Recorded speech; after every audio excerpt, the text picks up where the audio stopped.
6 points. That is all that separates Arsenal from Manchester City right now. 48 hours ago, Arsenal were 9 points clear. Then Bournemouth walked into the Emirates and left with 3 points. Then Manchester City went to Chelsea and won. And just like that, the most commanding lead Arsenal have held in decades got cut by a third in a single weekend. It is Monday, April 13th. Wednesday is the Champions League quarter-final second leg against Sporting CP at the Emirates. Sunday is the Etihad, the direct title confrontation, and Odegaard is not fit. Saka has not played since Wembley. Timber is being assessed daily. This is the week Arsenal have been building toward all season. Everything they have worked for since August is being settled right now in the next 7 days across 2 competitions. The question is not whether the pressure is real, the question is whether the panic matches the actual situation. Because the data tells a very different story to the noise. Let us go through it. Arsenal lost 2-1 at home to Bournemouth on Saturday, April 11th. That result cut their Premier League lead from 9 points down to 6 points. Manchester City then went to Chelsea and won convincingly the following day. That combination of results shifted momentum sharply. City still hold a game in hand over Arsenal, and next Sunday the two sides meet directly at the Etihad Stadium. Now here is what is critical to understand. If you take the worst possible scenario, if Arsenal lose at the Etihad and City win their game in hand, the gap becomes extremely tight. The title race would be turned on its head. That is the maximum damage scenario. And that scenario is driving almost every conversation in football right now. But here is what the data tells us. Even after all of that, even after the Bournemouth defeat, even after City's win at Chelsea, Arsenal's title win probability sits at 87%. Manchester City sits at just 13%. That is not a tight race, according to the numbers. That is still a commanding lead. Before I go further, if you are serious about Arsenal analysis and you want to understand this club at a deeper level, hit that subscribe button right now. This channel is built for supporters who want the full picture, not just the headlines. Subscribe and you will never miss a breakdown like this one. Now let us go deeper, because there is a lot to cover today. The Bournemouth defeat, what the numbers actually say. Let us begin with what happened on Saturday. Arsenal lost 1-2 at home to Bournemouth. The goals came from Junior Krupi in the 17th minute and Alex Scott in the 74th minute. Victor Gyökeres equalised for Arsenal in the 35th minute, but it was not enough. Now, here is where the analysis becomes important. If you only look at the scoreline, you would think Bournemouth were the better side, but the expected goals data tells a completely different story. Arsenal generated 2.32 expected goals in that match. Bournemouth generated just 1.19 expected goals. Arsenal won the expected goals battle by a significant margin and still lost the game. That is a deeply unfortunate result. That is not a performance collapse. That is a conversion failure on the day. Think about what that means. Arsenal created enough quality to win that game comfortably. Bournemouth scored twice from chances that amounted to just over 1 expected goal combined. The XG map shows Arsenal generating chances throughout the second half in particular, yet they could not convert. When you strip away the emotion of the defeat and look at the underlying quality of what Arsenal produced, this was not a performance that suggests a team falling apart. It was a team that failed to take their chances on a specific afternoon, and let me add something else here. In the calendar year of 2026 alone, across 13 Premier League games, Arsenal have conceded just 11 goals from 107 shots. Their expected goals conceded sits at 9.8. Their expected goals conceded per shot is just 0.09. Those are elite defensive numbers. They are conceding fewer than 1 expected goal per game on average in 2026. No other Premier League side can match that. Look at the shot location data from this year.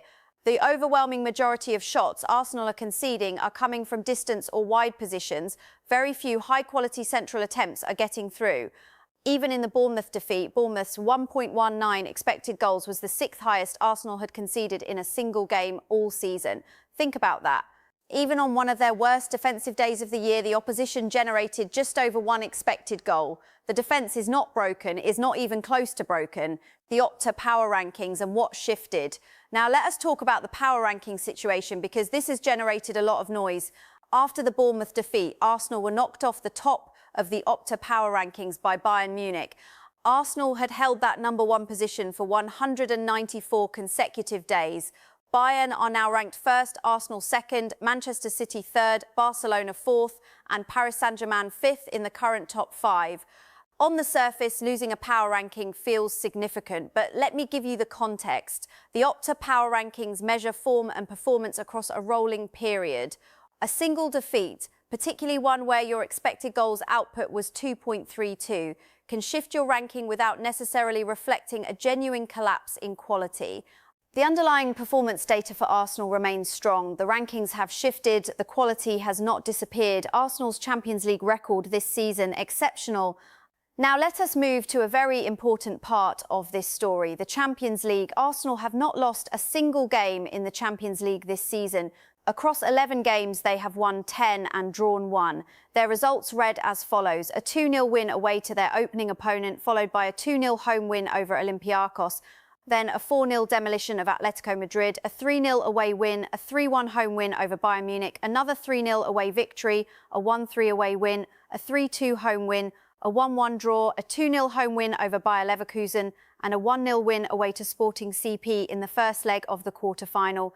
That is a record of remarkable consistency in Europe. 10 wins from 11 games, not a single defeat. And this Wednesday, the Gunners host Sporting CP at the Emirates Stadium in the second leg of that quarter-final, holding a 1-0 aggregate lead. A semi-final place is within reach. And from a financial perspective, Arsenal have already earned around £93 million from the Champions League this season. Progress to the semi-finals would push that figure beyond £100 million. The stakes on Wednesday are enormous, not just for the trophy, not just for the football, but for the financial structure of this club going forward. Sporting CP's injury problems, a major opportunity for Arsenal. Let me now break down the situation at Sporting CP heading into Wednesday, because this is genuinely significant. Sporting are already confirmed as missing several players for the second leg. Fotis Ioannidis is injured and will not be available. Guilherme is also out injured. Nuno Santos is injured, and Luis Javier Suarez was suspended. Now, in the last 48 hours, 2 more names have been added to the doubt list. Even Fresneda, the Spanish defender, was forced off at half-time during Sporting's 1-0 league win over Estrella Amadora at the weekend after reporting a physical issue. Sporting's manager Rui Borges insisted the substitution was precautionary, describing it as a response to the accumulation of minutes and games. Fresneda is due to be assessed, and the expectation is that his muscle issue is not serious, but he remains officially doubtful for Wednesday.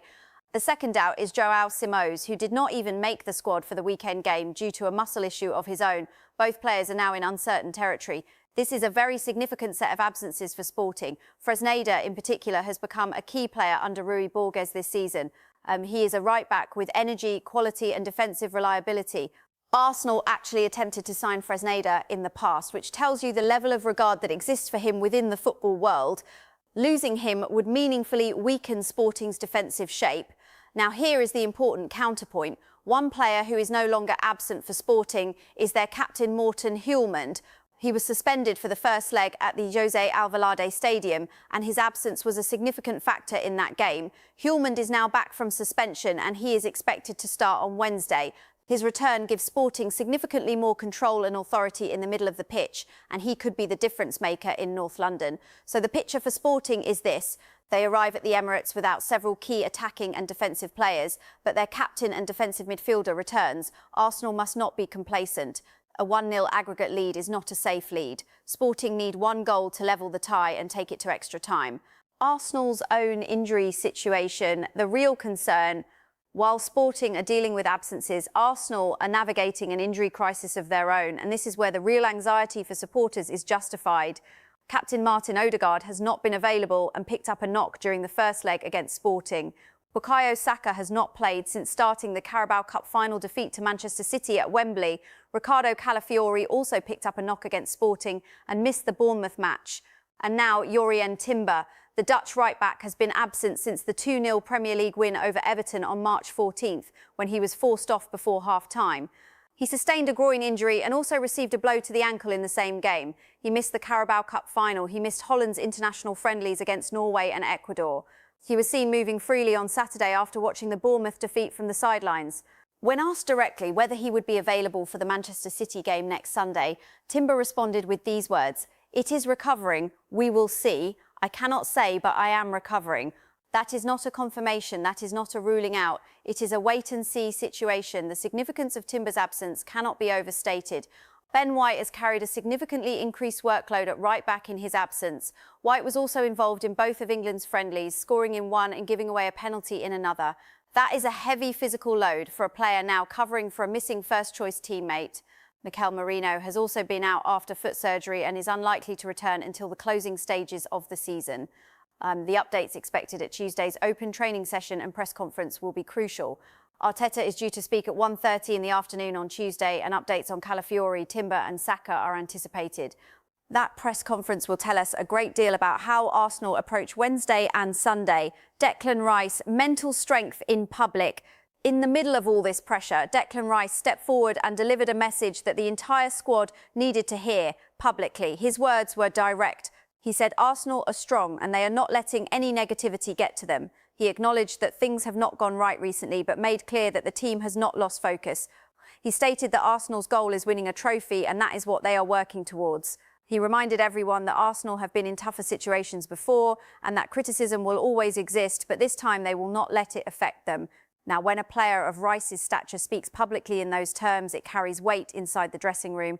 It also carries weight with supporters who are looking for evidence that the team is mentally intact. These are not empty words from a player looking for headlines. These are words from someone who understands the moment and is choosing to address it head on. The external voices, what pundits are saying. Let me now work through what the major external voices are saying, because there has been a wide range of opinion this weekend. Wayne Rooney commented on Arsenal's situation and made a point about experience. His observation was that a lot of people talk about how important the experience of winning league titles is to have in your squad. He acknowledged that pressure builds and that when things go wrong, a team starts searching for answers and it can look like they are struggling to get out of it. That is a fair observation, not a condemnation. An honest reading of how title pressure compounds. Gary Lineker was significantly more alarmed. He said that against Bournemouth, Arsenal had nothing, no creativity, no belief. He said they were not even good defensively, which he called unusual because solid defence has been their guarantee this season. He said it was the first time he genuinely thought Arsenal might not win the title. He pointed to Manchester City's second-half performance against Chelsea and called it absolutely brilliant. He then said that for the first time he is not sure Arsenal are going to do it. He acknowledged he has been telling everyone Arsenal will be fine for months and that they are not going to choke, but he said they are stuttering and losing form at a critical time. He concluded by saying that if forced to choose, he would now go with City to win next week's direct meeting. Gary Lineker also had a separate and pointed criticism of Mikel Arteta specifically. He suggested Arteta may be overcomplicating things during the title run-in. His message was essentially that Arsenal are fighting themselves. He urged the team to stop doing things differently and just be calm. He said Arsenal are showing the world that the pressure is getting to them. Michael Owen offered a more balanced view. He acknowledged that City have the slightly more difficult remaining fixtures, pointing to a trip to Bournemouth and a trip to Everton as two tough away games for City. He noted that everything points towards City in terms of momentum, Guardiola's record, player experience and current form, but he still said that he thinks Arsenal might just nick it. He described next weekend as a toss of a coin. Owen also offered a broader defence of Arsenal's reputation. He pushed back against the idea that Arsenal always bottle things. Hopples. He drew comparisons with how Manchester City spent years finishing second and third before eventually winning the Premier League the first time. He noted that Liverpool came second multiple times before winning it. He said that building toward a title takes time and that Arsenal have been getting closer over recent years. He said if Arsenal do not win it this year, his theory falls apart, but he clearly believes the trajectory is right. Bakary Sagna, who played for both Arsenal and Manchester City during his career, spoke with genuine affection. He said he has love and respect for both clubs, but is more Arsenal-oriented because he played there for 7 years. He said he had a strong personal history with Arsenal and described the club as having always been like a family to him. He then said he would like to see Arsenal win the league this season because City have won it so many times recently, and he wants to see Arsenal finally rewarded for their hard work. He ended by saying he goes into the final weeks of the season at 55% Arsenal and 45% Manchester City, the fixture difficulty picture. Let me now bring in the fixture difficulty data because this is one of the most important pieces of context in this entire story. Using Opta's team ratings to assess the difficulty of each club's remaining 7 Premier League games, Arsenal's opponents carry an average rating of 90.4. Manchester City's opponents carry an average rating of 92.0. That is a meaningful difference in difficulty. Arsenal's run-in includes matches against Newcastle at home, Fulham at home, West Ham away, Burnley at home and Crystal Palace away, alongside the direct meeting at City. City's run-in includes tougher opponents on average across their remaining schedule. Relative to the full Premier League, Arsenal have the fourth easiest run-in of any team. On paper, if Arsenal avoid defeat at the Etihad, they are in a very strong position to win the title with their remaining fixtures. The broader data picture, Arsenal in big games.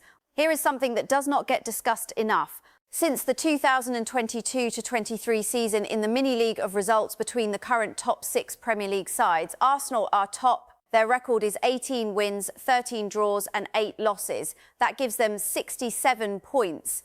Manchester City are second in that mini-league with 61 points from 17 wins, 10 draws and 11 losses. Arsenal have lost fewer big games than any of their rivals across this 3-year period. Their record in high-profile fixtures under Mikel Arteta is impressive. The pattern that emerges from the data is that Arsenal have tended to drop points in games they were expected to win rather than against their direct rivals. The Bournemouth defeat fits that pattern exactly. It is frustrating, but it is not evidence of a team that collapses in the big moments. Their unbeaten run against Manchester City in the Premier League now stands at 5 games, including 2 wins and 3 draws. They lost 12 in a row against City before that run began. The psychological shift is real and the data supports it. Martin Zubimendi, context for the recent dip. Martin Zubimendi arrived at Arsenal and had an elite first half of the season. His role was described as controlling tempo, delivering strong interceptions and providing excellent passing with ball security.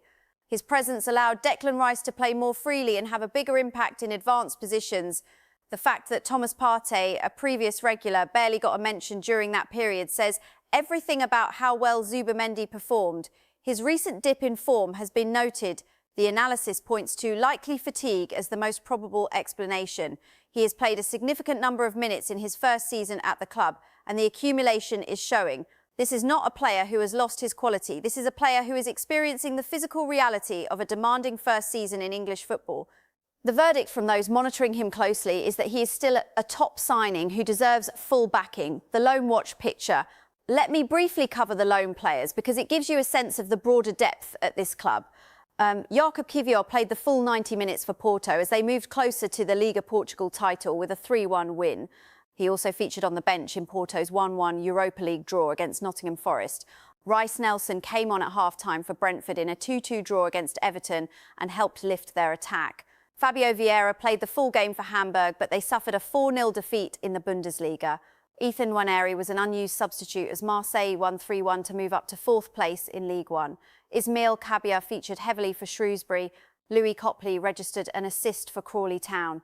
Charles Sago Jr. started for Kalmar in a 3-2 defeat, while Lucas Nygaard helped Brabrand keep 2 clean sheets in Denmark. Ethan Nwaneri, the transfer situation.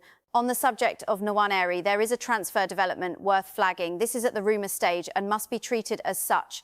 AC Milan, Borussia Dortmund and Juventus are among the clubs reported to be showing interest in the Arsenal youngster. The situation is that Nwaneri has a big future in the game, but his path to the Arsenal first team is seen as being hampered by the presence of Bukayo Saka and Noni Madueke, who both operate directly in his position. He is currently on loan at Marseille and has made 9 appearances this season. To be absolutely clear, this is a rumour at this stage. There is no confirmed offer, no confirmed transfer and no confirmed departure. But the level of interest being attributed to clubs of that calibre tells you that the football world is watching Nwaneri very closely. Arsenal will have decisions to make about his long-term path, the Opta supercomputer probability and what it means. Let me bring this all together with the probability picture. As of April 13th, 2026, the Opta supercomputer has run 10,000 simulations of the remaining season. Arsenal win the title in 87% of those simulations. Manchester City win the title in 13%. That gap has narrowed from near certainty just a few weeks ago, but it remains a massive advantage for Arsenal. The probability chart across the full season shows Arsenal holding a commanding lead for almost the entire campaign. City's probability line has never come close to Arsenal's. Even at the lowest points of Arsenal's season, when their line dipped, it never dropped below roughly 75%. City's line has never risen above around 25% at its highest. This is not a 50-50 title race. The data does not support that narrative. What has happened is that Arsenal's probability has dropped from near 100% to 87% following the Bournemouth defeat and City's win. That is a shift, but it is not a collapse. Let me bring everything together and give you the clearest possible picture of where Arsenal stand today. On the pitch, Arsenal have just experienced one of their most difficult weekends of the season, a home defeat to Bournemouth that the expected goals data says they did not deserve, a result that narrowed the gap at the top. A performance that raised legitimate questions about their creativity from open play and their composure under pressure. Off the pitch, they are managing a significant injury list. Odegaard, Saka, Calafiori and Timber are all unavailable or in doubt. Tuesday's press conference is genuinely important. The updates from Arteta will shape how we understand Arsenal's available options for both Wednesday's Champions League tie and Sunday's title decider at the Etihad. In Europe, the picture is actually very positive. Arsenal arrive at Wednesday's second leg against Sporting CP with a 1-0 advantage, an unbeaten Champions League record, and the knowledge that Sporting are missing multiple key players. The return of Hjulmand for Sporting is the one complicating factor. But Arsenal's European form this season has been outstanding, and the Emirates should provide a stronger atmosphere for what could be a historic night. In the Premier League, the title race is tighter than it was, but tighter is not lost. Arsenal are still 6 points ahead with a game in hand, calculation that still favours them when you factor in the run-in difficulty. Their big game record over the past 3 seasons is the best in the division. Their defensive numbers in 2026 are elite. Their squad, when healthy, is deep and capable, and the data still backs them overwhelmingly. The honest truth is this: Arsenal need their key players to return to fitness as quickly as possible. They need to win on Wednesday to reach the Champions League semi-finals. They need to perform at the Etihad on Sunday. And they need to do all of this while managing the weight of expectation that comes from a city and a fan base that has waited a very long time for a league title. That is the challenge. It is real, it is difficult, but everything in the data and the facts says this is still Arsenal's title to lose. The question is whether they have the mental clarity to go and take it. Declan Rice said it clearly. They know their goal, winning a trophy, and that is what they are working towards. I believe the evidence supports that they still can. Thank you for watching, Melissa, Arsenal analyst. If you found this breakdown useful, please subscribe and share this video with a fellow Gooner who needs some perspective right now. Drop your thoughts in the comments below. Are you confident Arsenal hold on, or has this weekend genuinely changed how you see the title race? Let me know. Until next time, stay analytical, stay calm. Come on, Arsenal.